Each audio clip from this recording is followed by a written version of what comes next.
Hey, this is Professor Berang. I am a mechanical engineering faculty. I am also a licensed professional engineer in the state of Washington.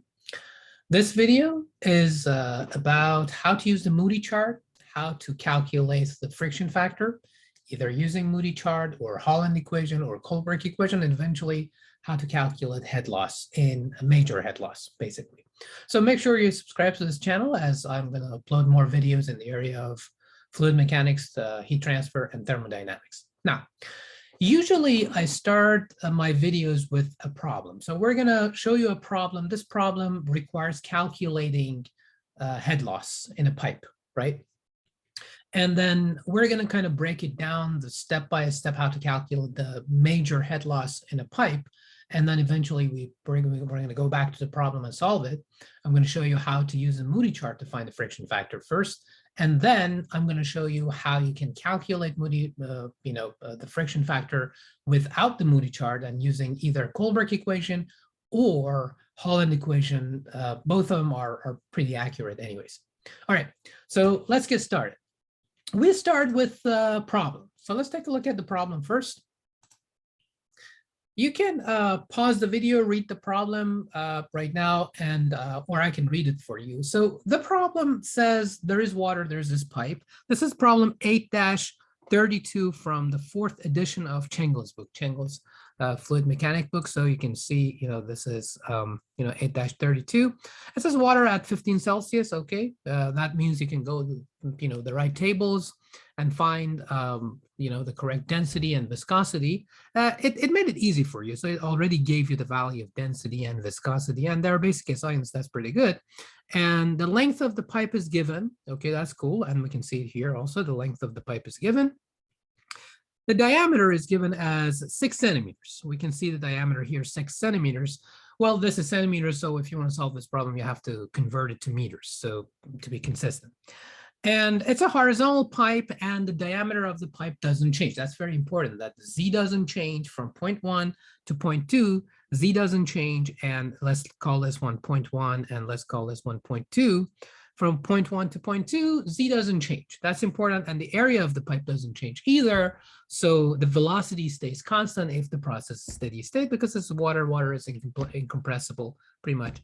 And so we can say velocity stays constant.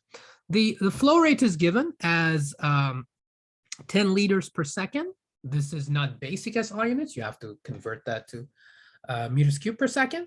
So what are we looking for? It says we need a bunch of things. We need P1 delta P of loss, pressure loss, which is going to be P1 minus P2. We're going to find it in terms of pascals, basic SI units. Calculate the head loss from point 1 to point 2, which is going to be in meters when we calculate it. And the pumping power required to make this happen. That's the minimum pumping power, by the way. And that's W dot of the pump, the minimum pumping power, and we're going to calculate that in watts. So that's the problem. Now, before we solve this problem, you need to know how to calculate head loss. So I'm going to go over major head loss very quickly, the difference between major head loss and minor head loss. And then we're going to find a way to calculate major head loss in this case. So let's do that first.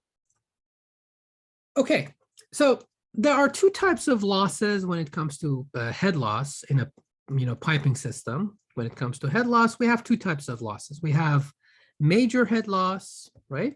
We have major head loss, and we have minor head loss. Major head loss is basically due to pipe length and the material of the pipe, whatever the material of the pipe is. So I'm just going to write pipe length here. I don't want my picture to cover this. Hopefully it's going to be okay. Plus the material. And minor head loss is due to some components, some fittings, right? Components, change of area. I will give you a quick example of that so you know what I'm talking about. But so that's the difference between minor head loss and major head loss in this case. What we need to do for this particular problem is major head loss. We don't have any minor head loss. I'll give you one example, one quick example. this is, let's say this is a pipe, and somewhere in the pipe, we're going to change the area like this. And this is a steady state process, right? So we have this diameter D2, and then here we have diameter D1 like this. And there is this change of area here. Maybe I should use a different color. Let's do red. So we have a change of area here. What is going to be the major loss in this case? We have two cases of major losses. We have two pipe lengths. So let's say this length is, I don't know, L1, and this length is L2, like this. So the total amount of head loss from point A to point B, let's call this point A and call this point B. The total amount of head loss from point A to point B is basically head loss, the major head loss, plus the minor head loss. Which one is major? Which one is minor? The major head loss is the loss due to pipe length. So if I want to rewrite the whole thing, that would be the friction factor for the first section, L1 over D1, V1 squared over 2G, plus F2, L2 over D2, V2 squared over 2G, plus this change of area causes some minor head loss and has some head loss coefficient. We don't know what it is. You have to go to different tables. The table will tell you what it is. That's not the subject of this video, so I just mentioned it in passing. And if you have the value of head loss coefficient, this, components could be change of area, could be a valve, could be some fitting, could be an elbow, could be anything, something that messes with the streamlines of the flow, basically. So this would be K loss times some velocity. From what I know, you might ask, okay, which velocity in this case would be V1 or V2? If you go to tables, you realize that for the way that they set up, the head loss coefficient for change of area is based on the smaller area, a smaller area of velocity. So if you look at this thing, we have two velocities here. Here we do have V1, and then here you have V2. And of course, there's a relationship between V1 and V2 because this is steady state, V1 times A1 cross-sectional 1. And so it's A is cross-sectional area 1 equals V2 cross-sectional area 2, like this. So it's supposed to be something like this. And that's how you can find the difference between V1 and V2 when the whole flow rate is given. And Q is the flow rate. Q is not heat transfer in this case. It's just the flow rate. Q is basically V1. Let me just write it here. That would be better. Q is just this number. Basically, that's Q. That's your flow rate, which is supposed to be in basic SI units, meters, cube per second, in order to solve these problems. If it's English units, you have to make sure that you're consistent with your units to be able to solve this problem. Now, so this part of the equation is the major head loss.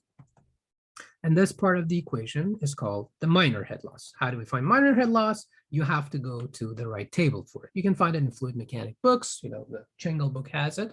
And, there are tables for it. This video is about friction factor. What is friction factor? This guy is friction factor. F is friction factor. That's what we're looking for. Friction factor is F1 and F2. Why are they different? Because friction factor is a function of two things. Friction factor is a function of the roughness, friction factor like this. F is a function of Reynolds number, and epsilon over D. Hydraulic diameter in general. This is just a regular pipe, so hydraulic diameter and diameter are the same value, but general is epsilon over hydraulic diameter. And hydraulic diameter is defined as 4 times the cross-sectional area over the perimeter. The reason I'm not using P is pressure, so this P is perimeter. For example, for a pipe, you can see for circular pipe, like this, if it's circular pipe, perimeter is pi d if the diameter is d, right? and cross-sectional area is pi d squared over 4. As a result, hydraulic diameter easily becomes just regular, just d. And that's the case for only circular pipes. I don't need to write, you know it. I mean, it's not a big deal. So I assume that you know these things before coming here and watching this video. But for other, ducts, other things, other conduits, you have to calculate hydraulic diameter. That F is a function of. Now, Reynolds number is important here. And how do we find Reynolds number? Basically, Reynolds number, you want to calculate Reynolds number. It's the density of the fluid, this rho, times velocity, average velocity, times hydraulic diameter over mu. Now, if you take a look at this case that I'm bringing to you, if I have two different cross-sectional areas, because of mass conservation, basically I have two different velocities, V1 and V2. You can see it here, right? And because I have two different velocities, also have two different hydraulic diameters, I will have two different values of Reynolds number. As a result, because F is a function of Reynolds number and epsilon over D, we're going to get different values of friction factor. So to solve a problem like this, you probably will have to use Moody chart probably twice to find the correct value for the friction factor in section 1 and section 2, and then you can calculate the total amount of head loss. The example I gave you at the beginning of this video is a simple example. It's just one, one section. So we find only one friction factor. Now, how does Moody chart work? Basically, when you want to use Moody chart, you have to make sure that if the flow is laminar or turbulent, because the process to find the friction factor is like this. So let's say if you want to pause the video, because I'm gonna show another picture. So I'm gonna open a new page. So I'm going to go to the next page. You can pause the video if you want to take a look at this and then write it down. But in general, when you want to calculate the friction factor, there are two cases. If the pipe or the conduit is smooth,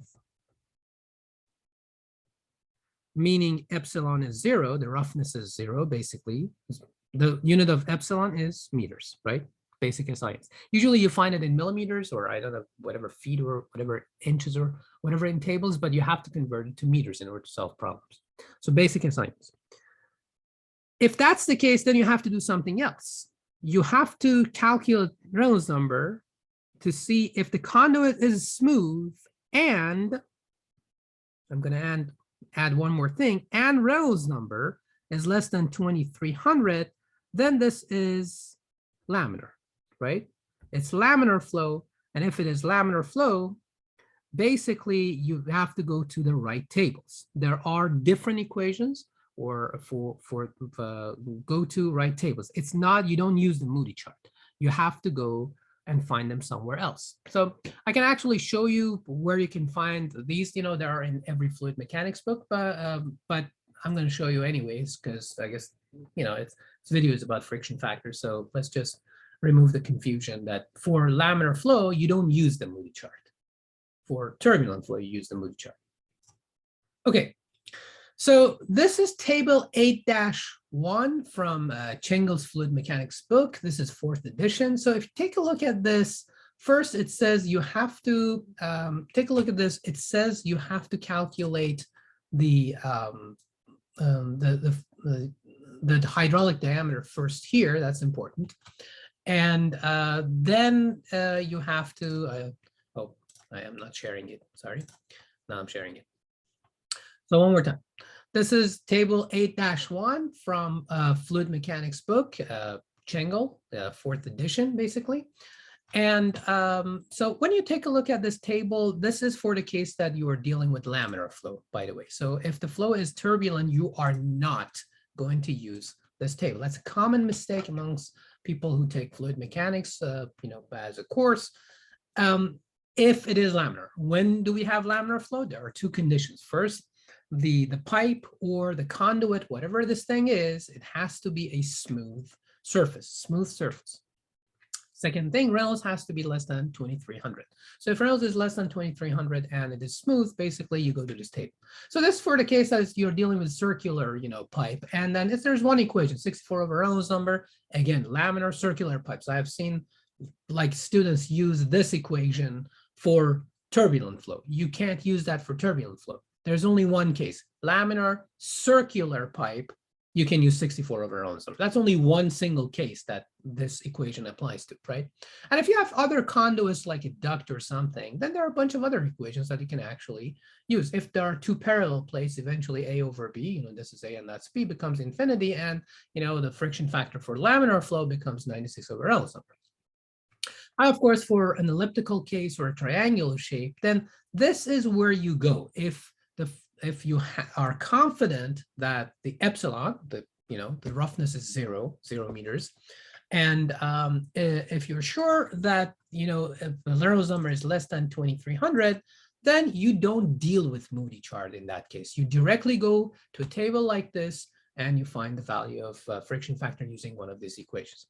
Now, if it is turbulent flow, then what are we going to do? Then that's the case that we have to use, Moody chart. So let's talk about that a little bit.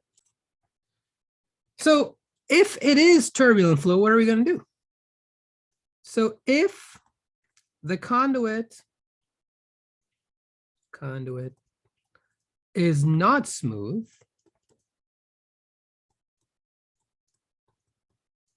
which means epsilon is bigger than 0, right? Or, this case is or.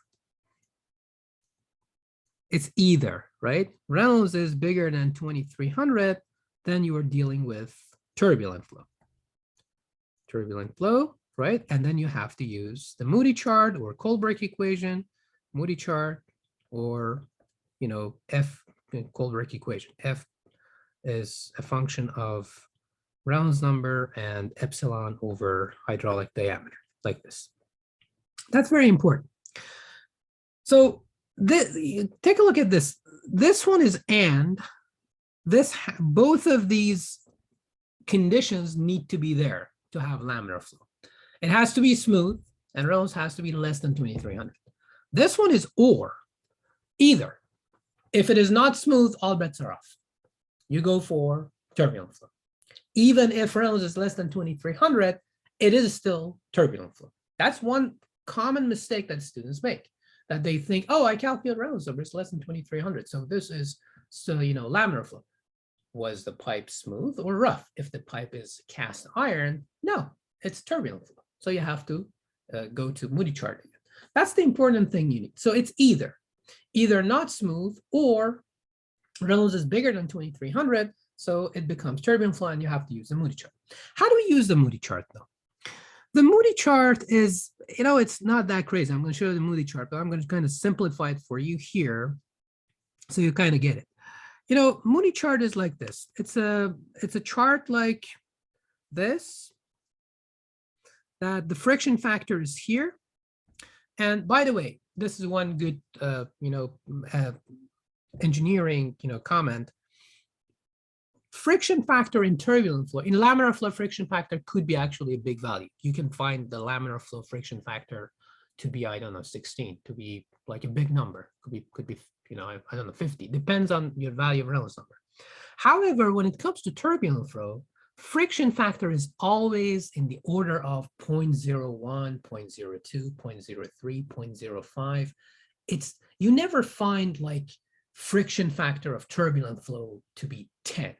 That never happens. If you are doing your calculations and somehow you found the turbulent friction factor to be 10 or 11 or 5, you know that you did something wrong. That's a good thing to know as a mechanical engineer or or civil engineer, whatever you do, right? So on the y-axis you have the friction factor. On the x-axis you have the Reynolds number.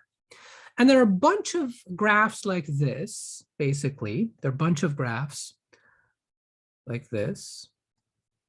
I'm not, and these graphs are based on epsilon over d. Like this is epsilon over d1, this is epsilon over d2, 2, whatever this thing is, epsilon over d3. These d's are hydraulic diameters, so you need to know that. So hydraulic diameter, hydraulic diameter, hydraulic diameter, hydraulic diameter. Like this one is 4. So how do you find the value of friction factor? Basically, you calculate your Reynolds number. Let's say your Reynolds number is here. Then you calculate the value of epsilon over d, and you find the right graph for it. You're going to draw a vertical line here. I'm trying to, show that. And then a horizontal line here, you will find the value of friction factor, whatever you're looking for. That's how you use the Moody chart, basically, right? So if I actually show you the real Moody chart, let's take a look at the real Moody chart. We realize that it's just basically what I just told you. And so look at this. There are even, the roughness of different materials on the Moody chart that you can actually find. You can find them here in this area.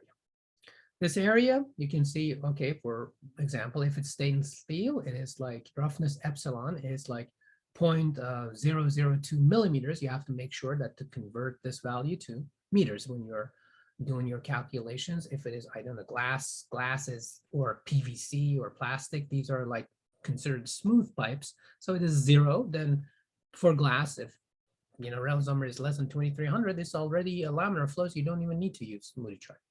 But let's say for the problem that I introduced at the beginning of this video, it was stainless steel from what I remember. It could be commercial steel, it could be anything, right? And or cast iron or concrete. Concrete has a huge value for epsilon. You can see it here. I can probably zoom a little bit here so you can see these values, and then I'm going to zoom out. So if you look at what we have here, basically, so you can see the value. So you find epsilon even from the Moody chart. That's pretty good. So it's pretty handy. Then on the x-axis, what do we have? On the x-axis, we do have Reynolds number. You can see that this is Reynolds number. X-axis, this is 10 to the 3rd Reynolds number. This is like 2 times 10 to the 5th, 2 times, I don't know, 10 to the 6th, 2 times 10 to the 6th, whatever that is, right? To 10 to the 8th, we have Reynolds number, basically. And once you have the value of Reynolds number, these guys here are, in fact, epsilon over d. So if I zoom out a little bit, then you know what I'm talking about. So let's zoom out a little bit. Okay, that's better. Let's do it this way. My face is probably just blocking some of these big values of epsilon over d, but you get the idea. So that's not a big deal. So these are the here on the side, you can see epsilon over d here, right?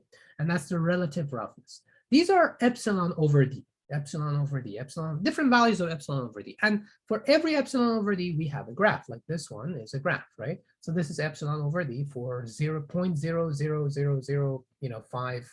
That doesn't have a unit because epsilon is meters, d is meters, right? So it's a non-dimensionalized value. And this is what you see here. And this is for, I don't know, 0.001 epsilon over d, and that would be the graph. So let's say, for example, I am dealing with some Reynolds number that is 2 times 10 to the 5th, and epsilon over d happens to be 0.001, right? So I give you a very made up example. Let's say I calculate Reynolds number, it happens to be 2 times 10 to the 5th, and I calculate epsilon over d, and it happens to be 0.001. This is what I need to look at. And in this case, then you just find the value of Reynolds number on the x-axis. You draw a vertical line like this until it hits the right graph for epsilon over d, which happens to be this one. And then you can draw a horizontal line so it hits this value here. So what you see here is basically the friction factor seems to be, based on what I see here, it seems to be 0.021. That's what it is, because it's 0.025 here, right? So this has to be 0.021. So that's the value of friction factor. One more time, you can see that friction factor in turbulent flow is always a small value. Friction factor in turbulent flow is never like 10 or 15 or 20 or anything. Look at these values, 0.08, 0.07, 0.06, 0.05. Usually, this is the range of friction factor for internal flow that you get for turbulent flow. This is very important because I have seen students calculating the friction factor, and then they find it to be 15 for turbulent flow, and then just, they solve the problem. They didn't stop to ask this question: what did I do wrong that I found friction factor to be 15 for turbulent flow?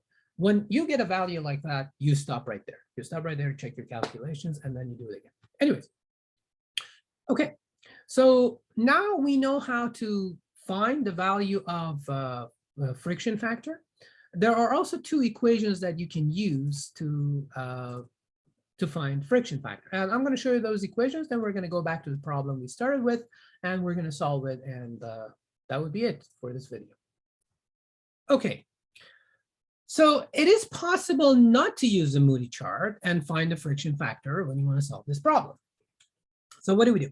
Well, first, you have to go to Moody chart or some table to find the value of roughness.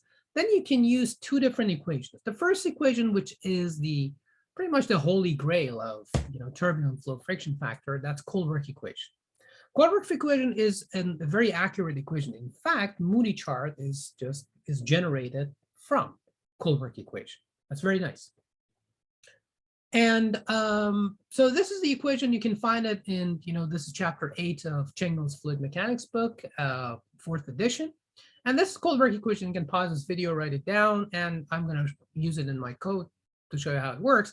The thing about Colebrook equation is that it is not easy if you don't have an advanced calculator. With a regular calculator, you can't use this equation. Why? Because this is an implicit equation. Look at this. We have the square root of f on this side, and then I have the square root of f in the logarithm, and this is log 10. This is not ln or anything. This is log 10. It's not natural logarithm. It's log 10.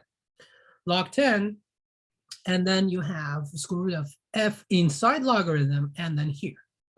This is implicit. I can't easily, I have to solve it by iteration if I, in fact, want to do it, with a regular calculator. If you have a more advanced calculator, it's not a problem. You just put it there. The calculator, you just set the values for the range of f. It has to be a positive value because it's under square root. And then you can calculate this with a better calculator. Or you can write a MATLAB code, ease code, whatever you want, right? Now, if this is more accurate, Colebrook equation is the holy grail, is good to go when it comes to turbulent flow. There's another equation called Haaland equation, which is almost as accurate as Colebrook equation, a little bit less accurate, but it's still pretty good if you are you don't have access to like MATLAB, or you don't want to sit down and write a MATLAB code, or I don't know, you don't have the advanced calculator, or you don't have ease, just have a regular calculator, and you want to calculate the friction factor. Then in that case, you use Haaland equation. Haaland, 1983. This equation is not implicit. So you have 1 over square root of f on this side, but you don't have anything else that is like f function of f on the right side. So it is good. You can easily calculate the square root of f out of this equation. And I'm going to show you how actually close the value is.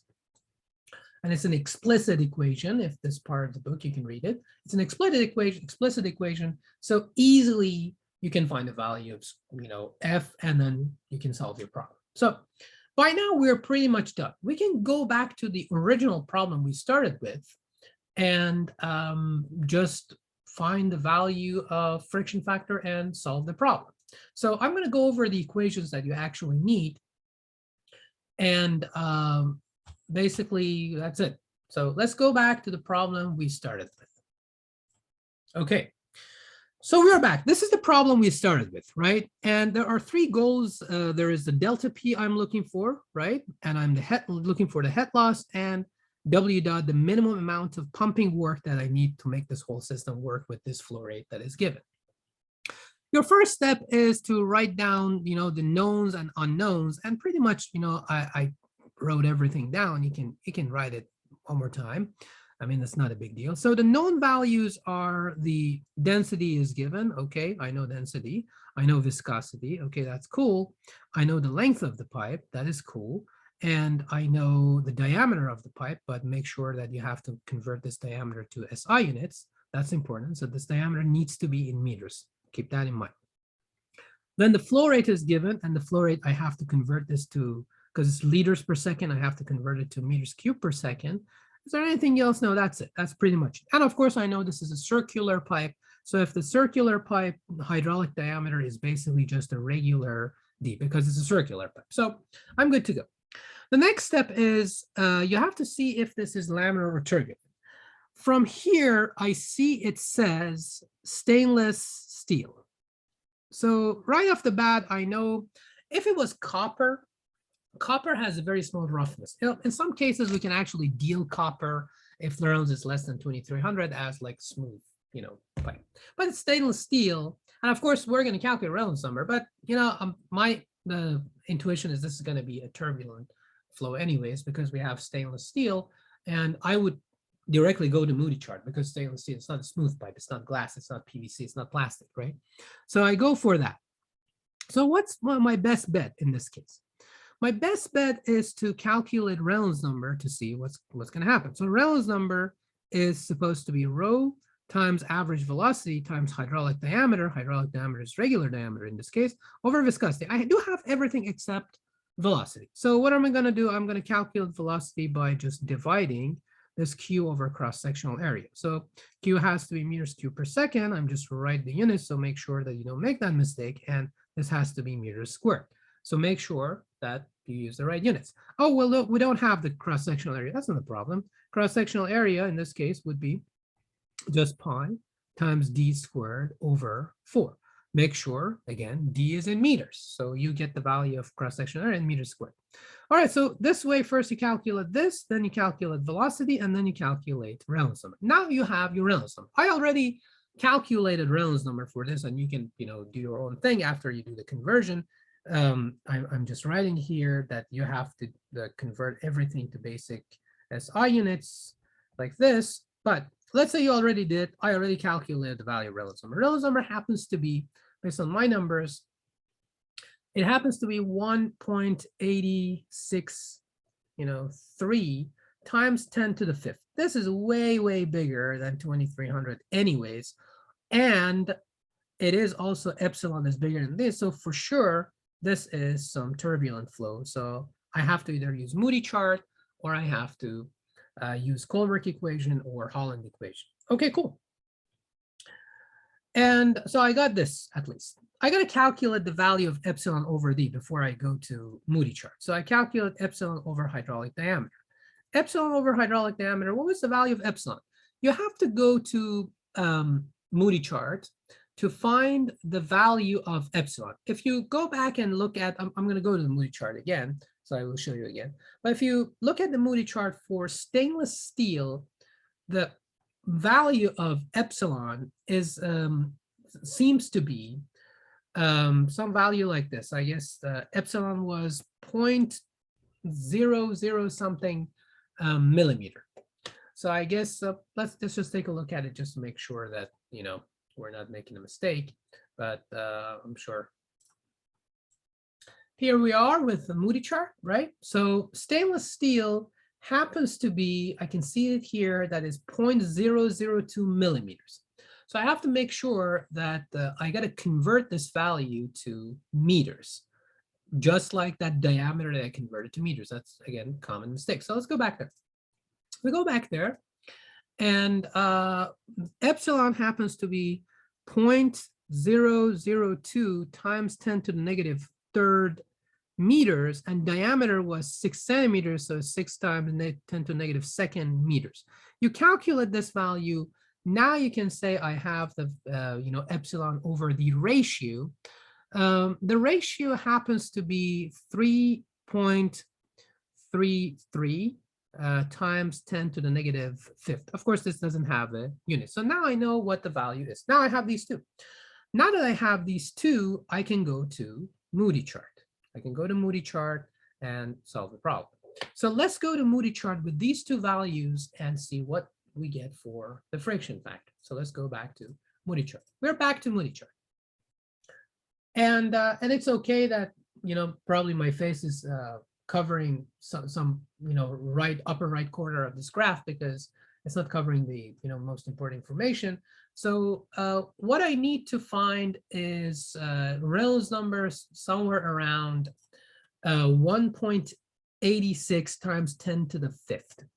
This is 2 times 10 to the fifth. This is probably 1.5 times 10 to the fifth. 1.86 times 10 to the fifth is probably somewhere here. So I would say somewhere around like here. I guess that would be a good deal to pick, 1.86 times 10 to the fifth, something like that. So what about the graph I need to pick? Epsilon over D happens to be 3.33 times 10 to the negative fifth. So I need to find that first. So I draw that vertical line, and so I'm going to stop somewhere here because I know it's going to be some value around here. I'm kind of cheating because I already know it's going to be there. But let's look at this value. This is 5 times 10 to the negative fifth, right? 5 times 10 to the negative fifth for epsilon over D. This is 1 times 10 to the negative fifth. So 3.33 times 10 to the negative fifth is going to be between these two graphs.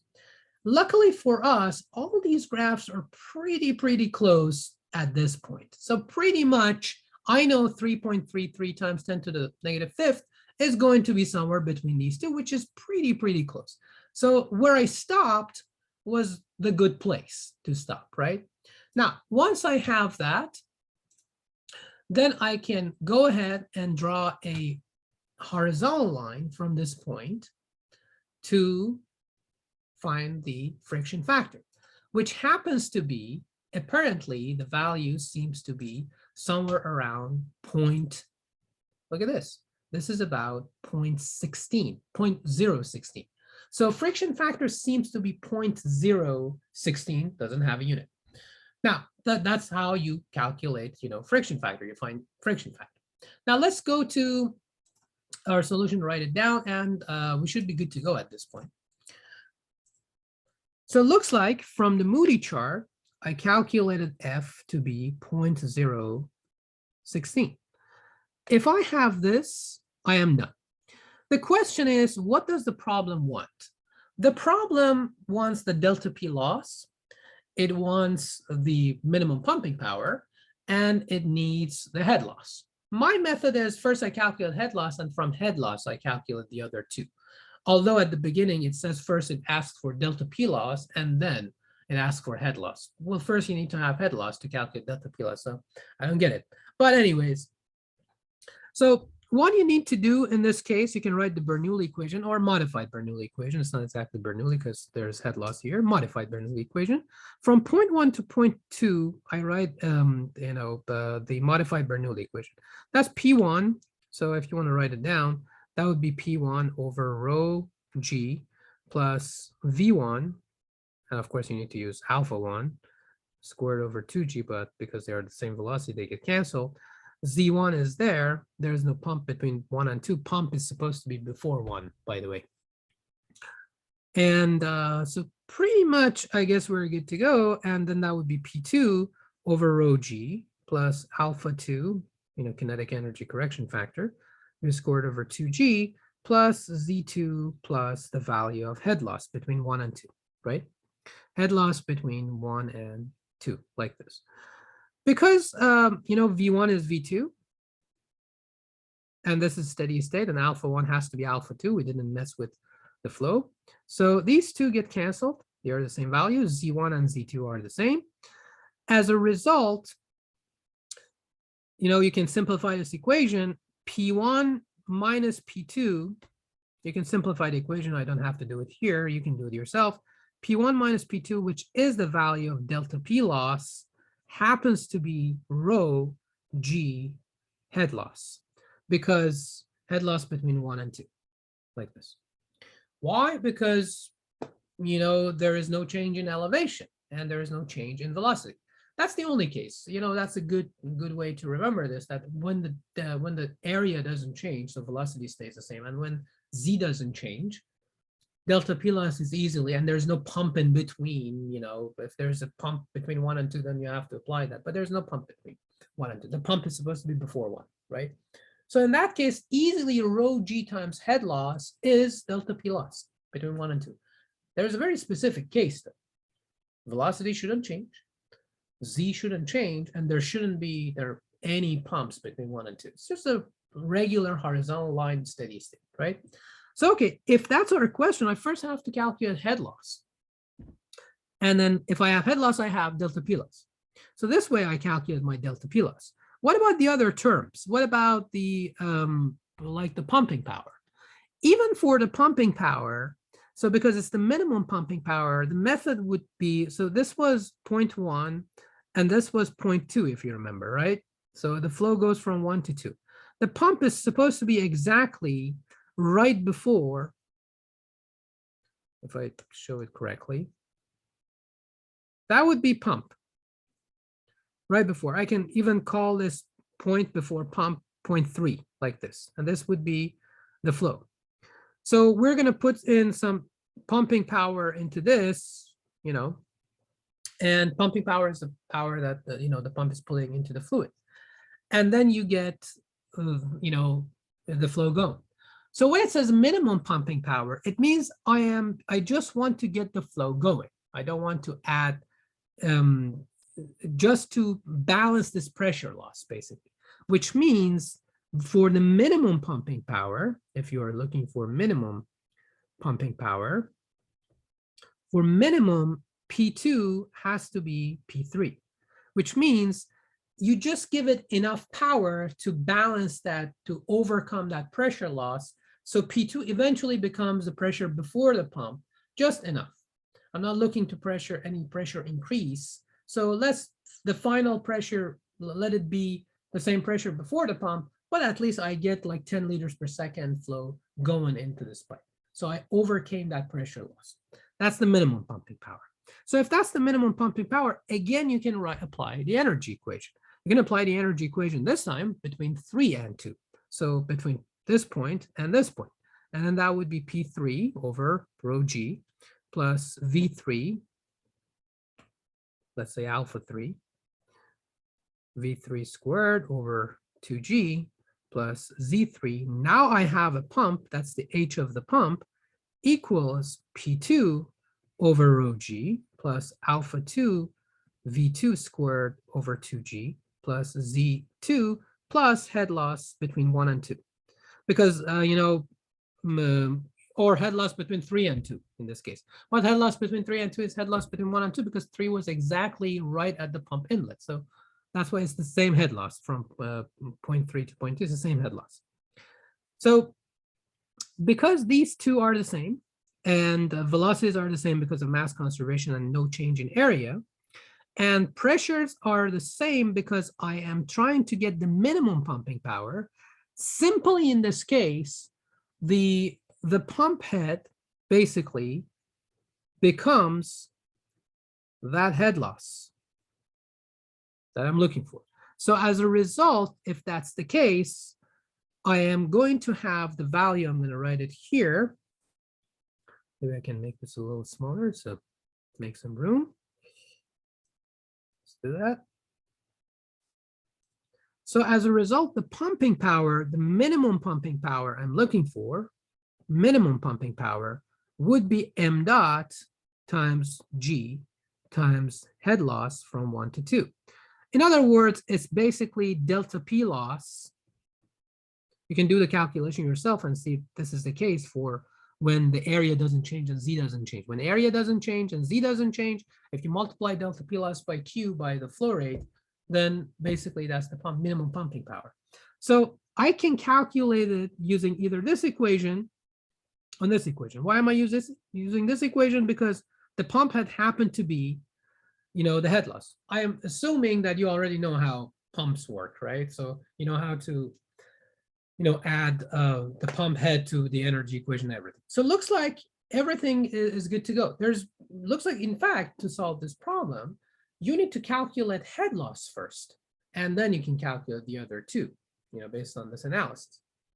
So let's organize our thoughts. I mean, I'm going to zoom out just in case you want to pause the video and look at the whole solution. But I'm going to go to a blank page. So if you want to, pause this video, look at the whole solution, go ahead, do it. So I'm going to go to the next page. So what are we looking for? First of all, head loss that I'm looking for. Head loss is supposed to be F times length of the pipe, D, V squared over 2G, like this. And we showed you how to calculate V. And then delta P loss happens to be rho G head loss. M dot is rho times Q, if I make sure everything is basic SI units. So the pumping power, you can either go for M dot G head loss, or you can go for delta P loss times Q, considering this guy has to be pascals and this guy has to be meters. So this value becomes watts. That's very important. And of course, M dot, when you calculate it, it has to be kilograms per second. Make sure everything is basic science. This is the solution. Now I'm going to show you the values that I calculated using my code. So we showed that, I know if you're familiar with ease, I have a bunch of ease videos. Also, you can take a look at those. I put a link in the description how to use ease if you're not familiar with ease. So I'm going to show you the ease code that I used. In the ease code, I didn't use Moody Chart. I used Colebrook equation and Haaland equation, so because I wanted to show you the difference between them. So let's take a look at that, and we should be good to go at this point. So let's take a look at that's the solution, but before that, let's just take a look at this. So this is the ease code for this. And so you can pause this video if you want to, and if you are writing an ease code, so you can write an ease code for yourself. Basically, at the beginning of it, I defined G 9.81. So ease has G in it, so I defined it. And then density, viscosity, diameter is 6, but I converted it to meters. That's very important. Length is meters. That's fine. Q is 10 liters per second. I converted it to meters cubed per second. That's very important. And epsilon is 0.002 millimeters, which I have to calculate and convert to meters. I did that. This is the ratio of epsilon over D. Okay, M dot I calculated because I wanted to calculate pumping power, rho times Q, cross-sectional area, calculating the velocity here, calculating Reynolds number, and if Reynolds number is that number, these two equations here, the first one is Colebrook equation, which is a longer equation, and this was Haaland equation, which is a shorter equation. Once I have the value of friction factor, I can calculate head loss, and I did that here using this equation. And then once I have that, I can have delta P loss, rho GHL, and I can have the minimum pumping power, which is M dot GHL in this case. Now, I can also show you something more interesting in ease, because we can look at the the formatted equations, and that is mostly something that people like probably even more than regular equations. So again, it's the same thing, right? So, but if just for you to follow what's going on, I mean, so again, at the beginning, you have G, I define G, density, viscosity, diameter, all the conversions, everything, epsilon, the ratio, right? M dot is that value. And then eventually I have to scroll down so you see what's going on. We'll scroll down a little bit here. So then we have the solution. The solution, and you have what you need, which is, first the ratio, M dot, cross-sectional area, how to calculate velocity, Reynolds number, Colebrook equation, like this, and Haaland equation. And of course, head loss, delta P loss, and pumping power. So everything is pretty much taken care of. The question is, okay, so let's see what the values are. And I encourage you to solve this problem yourself to see if you get the correct values.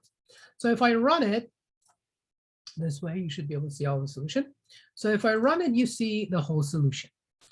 So everything is taken care of. You can see what I wanted to show you is the difference between. So we found from Moody Chart, we found the friction factor to be 0.016.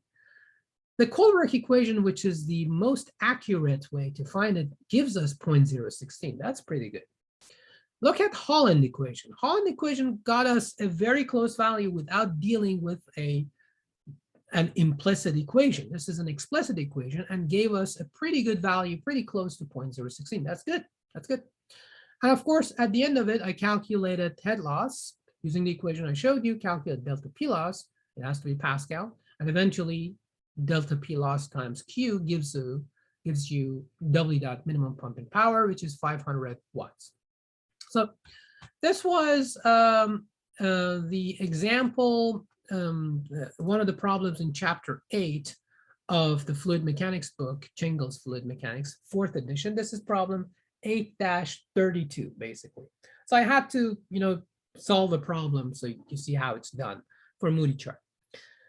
So thank you very much, and make sure that you subscribe to this channel, as I'm going to upload more videos in the area of thermofluids, thermodynamics, heat transfer, fluid mechanics, fluid transport systems, pumps. Eventually this summer I have more time so I can, work on this channel. And you have a wonderful day. And if you want to make comments, make comments. I usually answer the comments. Thank you very much. You have a good one.